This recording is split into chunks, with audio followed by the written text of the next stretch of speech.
கர்நாடக மக்கள் பிரதிநிதித்துவ நீதிமன்றம் அமைச்சர் உதயநிதி ஸ்டாலினுக்கு ஜாமீன் வழங்கியிருக்கிறது. சனாதன தர்மம் குறித்து சர்ச்சைக்குரிய வகையில் பேசினார் உதயநிதி என்ற குற்றச்சாட்டோடு தொடரப்பட்ட வழக்கு விசாரணையில் இன்று அமைச்சர் உதயநிதி ஸ்டாலின் ஆஜரானார்.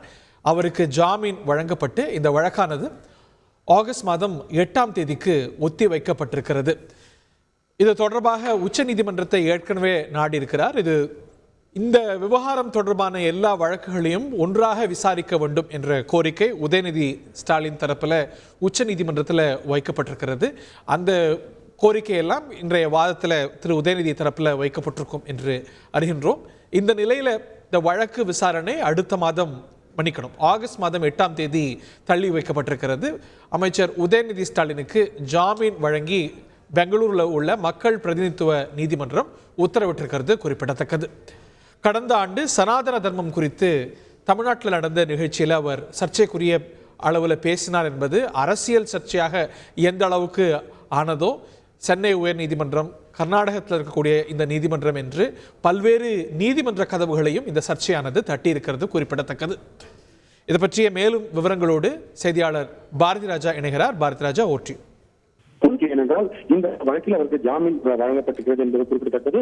இந்த வழக்கின் விசாரணையின் போது ஒரே ஒரு வாதத்தை தான் அவர்கள் முன்வைத்தார்கள். என்றால் இந்த வழக்கில் வாதம் என்பது பிறகு இருக்கட்டும், உச்சநீதிமன்றத்தில் ஒரு மனுவை தாக்கல் செய்திருக்கோம். அந்த மனுவின் சாராம்சம் என்னவென்றால், பல்வேறு மாநிலங்களில் இதே விஷயம் தொடர்பாக வழக்குகள் பதிவு செய்யப்பட்டிருக்கிறது. அனைத்து வழக்குகளையும் ஒரே கோரிக்கை மனுதான் அது.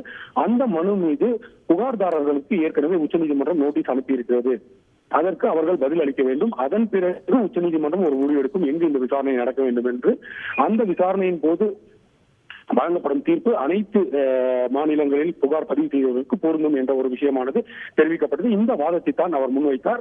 அதே போல வழக்கின் விசாரணையானது ஜூலை 6ஆம் தேதிக்கு ஒத்திவைப்பதாக நீதிபதி கூறிய நிலையில் தற்போதைக்கு இந்த ஒத்திவைப்பு என்பது இன்னும் சற்று காலம் நீட்டிக்க வேண்டும். ஏனென்றால் உச்சநீதிமன்றம் புகார்தாரர்களுக்கு அனுப்பியுள்ள நோட்டீஸில் அவர்களுக்கு 1 மாத காலத்துக்கு மேல் அவகாசம் வழங்கியிருக்கிறது. ஏனென்றால் அந்த அவகாசத்தின் அடிப்படையில் அவர்கள் பதில் மனு தாக்கல் செய்யும் பட்சத்தில் அது ஆகஸ்ட் மாதம் வரை பிடிக்கும். எனவே ஆகஸ்ட் மாதத்திற்கு இந்த விசாரணையை ஒத்திவைக்க வேண்டும் என்ற கோரிக்கையை உதயநிதி ஸ்டாலின் தரப்பு வழக்கறிஞர்கள் வைத்தார்கள். இந்த வாதங்களை ஏற்றுக்கொண்ட நீதிபதி ஆகஸ்ட் 8ஆம் தேதிக்கு வழக்கு விசாரணையை ஒத்திவைத்ததுடன் அதுவரை உதயநிதி ஸ்டாலின் அவர்களுக்கு ஜாமீன் வழங்கி உத்தரவிட்டிருக்கிறது. இந்த ஜாமீனுக்கு பிணை தொகை என்ன என்பதை இன்னும் சற்று நேரத்தில் அறிவிக்க இருக்கிறார்கள் என்பதும் குறிப்பிட்டிருக்கிறது. தற்போதைக்கு முக்கிய தகவல் என்னவென்றால், உதயநிதி ஸ்டாலின் அவர்களுக்கு ஜாமீன் ஆனது வழங்கப்பட்டிருக்கு. அதே போல வழக்கு விசாரணையானது வரும் ஆகஸ்ட் 8ஆம் தேதிக்கு ஒத்திவைக்கப்பட்டிருக்கிறது.